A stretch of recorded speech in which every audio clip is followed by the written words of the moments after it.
Hari Om, and welcome to Yoga Vidya Gurukul, an ashram just outside the city of Naisik in Maharashtra, India.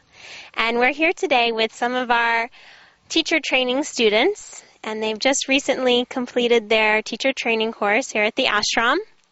And we would love to hear about your experience here at the ashram.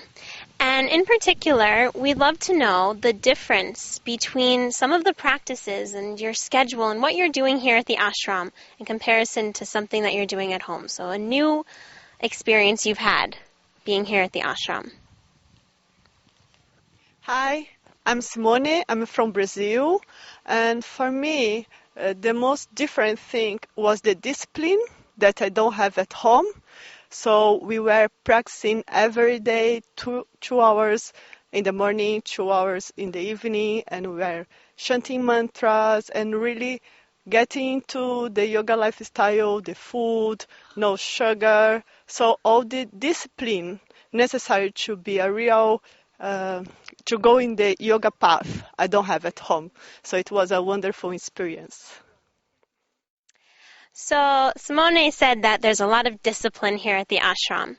Can you comment on what the schedule is actually like here at the ashram?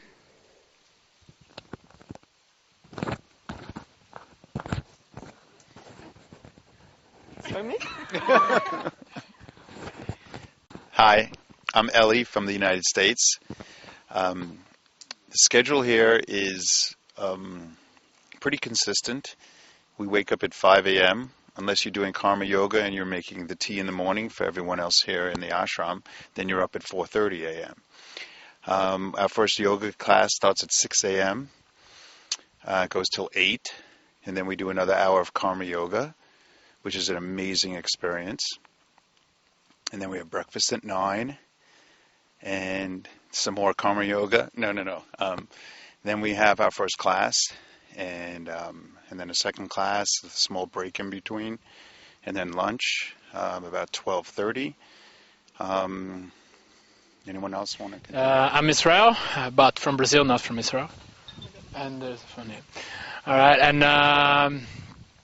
after lunch, we got. Sometimes you can have a yoga nidra. It's a session of relaxation, so to prepare the body, prepare the mind for the afternoon. And then we got a few more theory classes about yoga, about all the yoga paths, what you should do, and some conversations about it. And again, at 4:30, we have a few more asana practice and pranayama.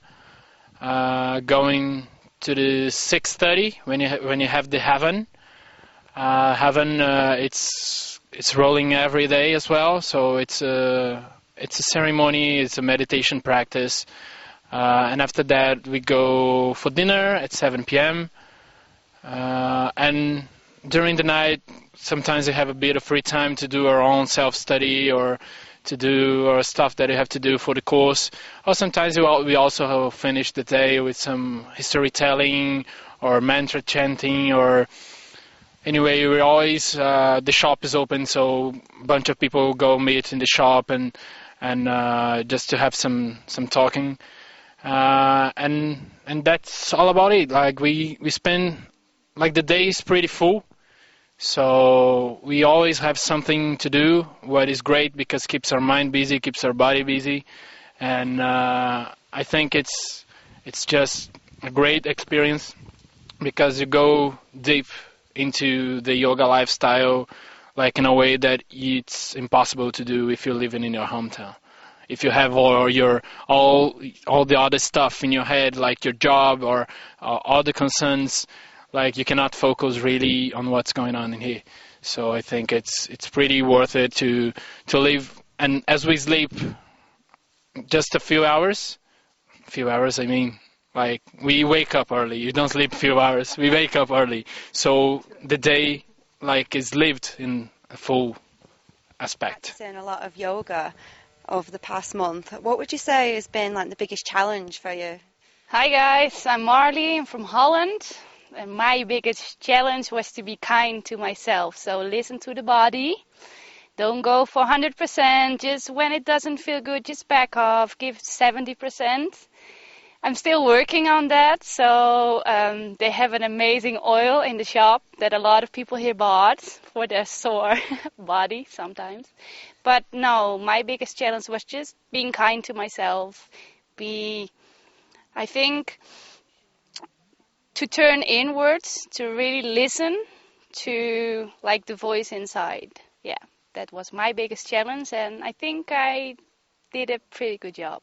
So, and I can touch my feet now. Yeah. Thank you, Mali. So we'd also like to know, what's been your biggest achievements since you've been doing the daily yoga practices? Hi, I'm Sylvia and I'm from Poland. And my biggest achievement here was getting up at 5 in the morning a.m. I know people will be laughing, but I was usually getting up really late, like at 9, 10, or even 11. So one of my purposes were just to come here and get a really good habit of waking up in the morning and then going to bed really early. And after like 3 weeks, I started really enjoying it, and I started waking up like this, just in the morning without any alarm clock. So I know that we are all coming here for yoga and to learn some asanas and other things, but I feel like that you can learn here also like small details, habits that are really useful in your daily life. So yeah, um, try to feel gratitude for small things that you have learned here and achieved. It not has to be always like something big or, something really amazing. So yeah, that was my biggest challenge here, to wake up in the morning, and I feel like I have achieved it. Good luck. So here at the ashram, there's a saying that sometimes less is more. So here at the ashram, we don't always have internet, hot water, comfy beds. So can you talk about your experience of having a little bit less but gaining so much more from that?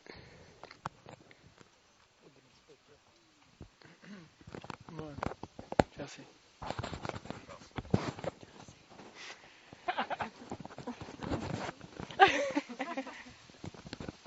Okay. Go? Okay. Hi, I'm Chelsea and I'm from Australia. What I learned here is that because we had no internet, we had no Wi-Fi, it was really good because I'm used to having that around a lot, and you get to talk to people more, and you realize that you don't need the internet, you don't need to constantly be in connection with everyone, and nothing really changes as well when you actually get to go on Facebook and stuff like that. It's all the same. Same with the food. You don't get to eat whatever you like anytime, and the food is really nice here as well. So you get to learn that, and the beds as well. They're not comfy and big and stuff like that, but it's fine. And it was really nice sharing with 3 other people as well, which you don't usually do, being around people all the time. So yeah, it was good. So one of the biggest part of our days here at the ashram, and one of the things that I think is most important, is the karma yoga that we do, which takes up about an hour of our day. So could you share a little bit about what is karma yoga, what we do for karma yoga, and your experience practicing karma yoga every day? Hari Om, my name's Simona. I'm from South Africa. Karma yoga. It's a very selfless act. You get to do chores which you don't usually do, but you do it in a team, and it's teamwork, so you do it caring and knowing that it's for a better deed. The most amazing experience was one of the projects, and during our karma yoga we went on an outing, and it was actually quite touching. It's amazing what it feels like, giving something and not expecting anything back, but actually you get back so much more.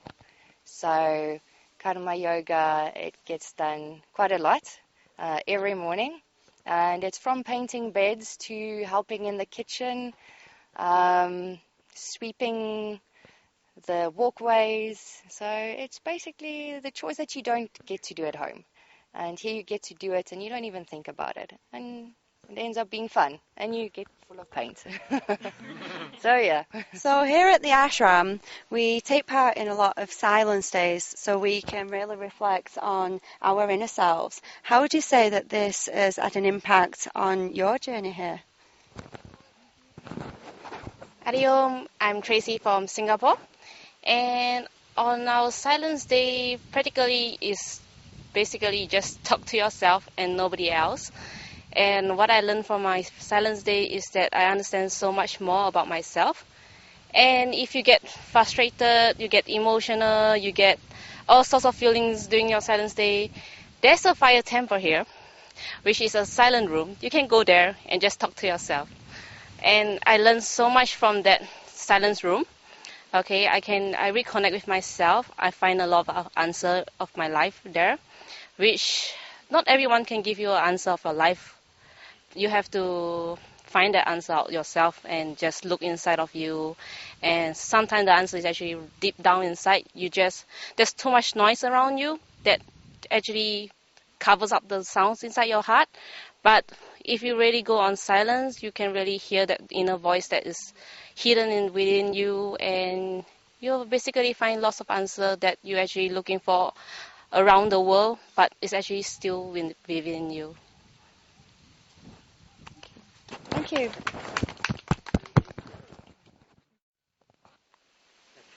Hariom.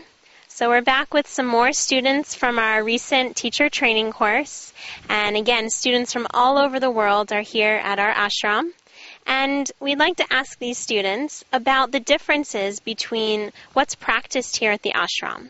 The asanas, the pranayama, the yoga that's taught here. How is it different from what you've practiced in your home country? Hello, my name is Leila. I'm from Iran. Well, the difference between yoga practices in the ashram life and back home in person, I can say the biggest difference was the discipline, actually. 2 hours every day, same time in the morning and 2 hours afternoon, which it was really good. Very nice experience all over. I have to say for last 1 month, there was a big challenge for me, most of everything. I can say the big challenge for me was to know myself more better, to get a better picture of myself, to know exactly what to do in future and how to plan and what is more important in life to achieve. Thank you very much for everything. Yoga practice developed since you've been here at the ashram, practicing twice a day for the past month?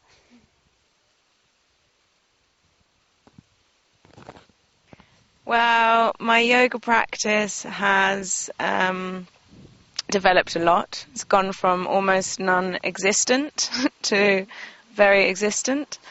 Now, I knew a little yoga before I came, just from random classes and friends, but I really wanted a solid understanding of what's right to do and what's wrong to do, and I've really found that here, which is great.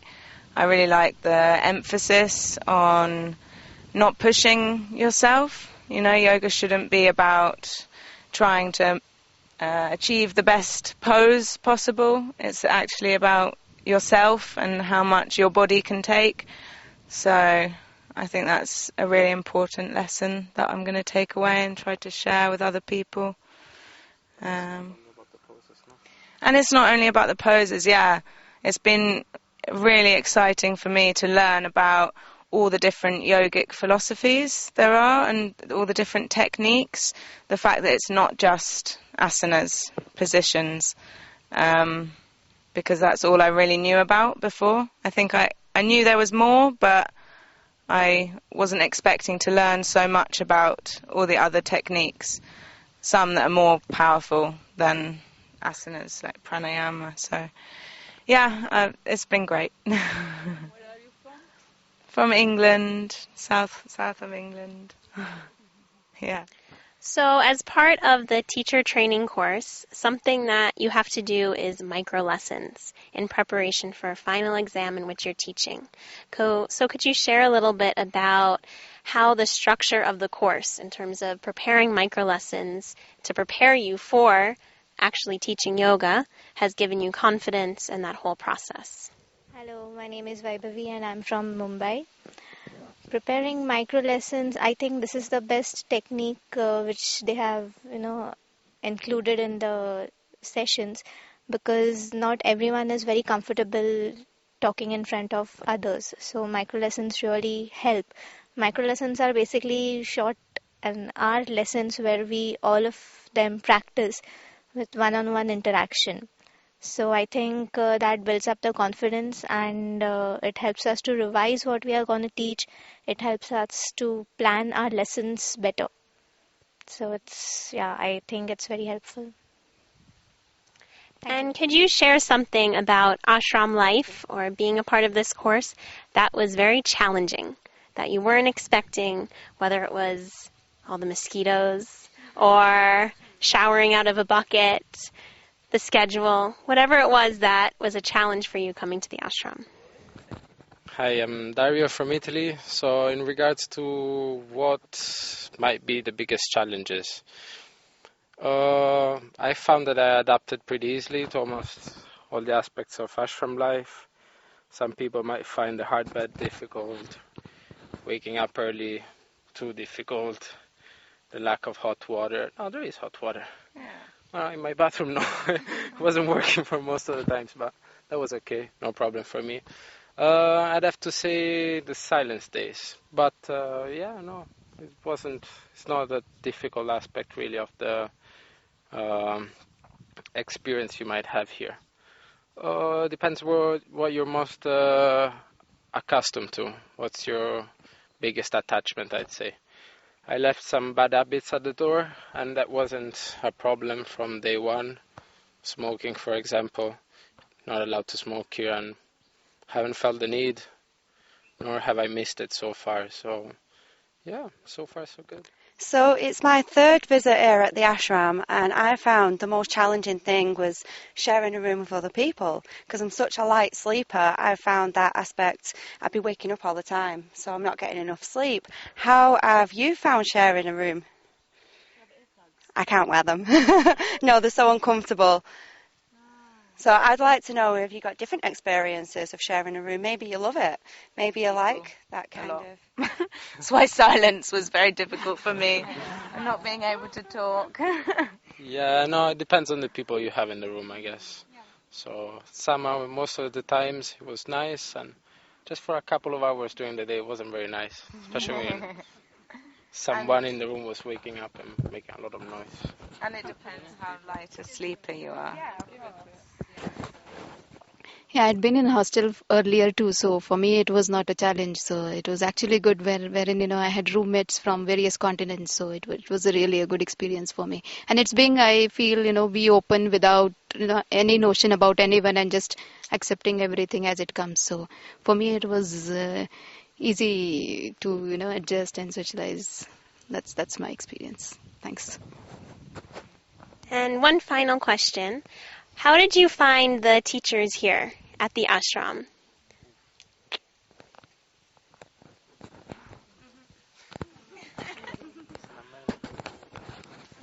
Okay. Leila again. Actually, I would love to appreciate all the patient and all the nice teaching from the group of teachers, especially I call him Dear Soul, Roshanji. He was a biggest, I could say, lesson for me. I learned a lot from him, and I officially thank him again, and his assistants. They were really wonderful. Thank you very much.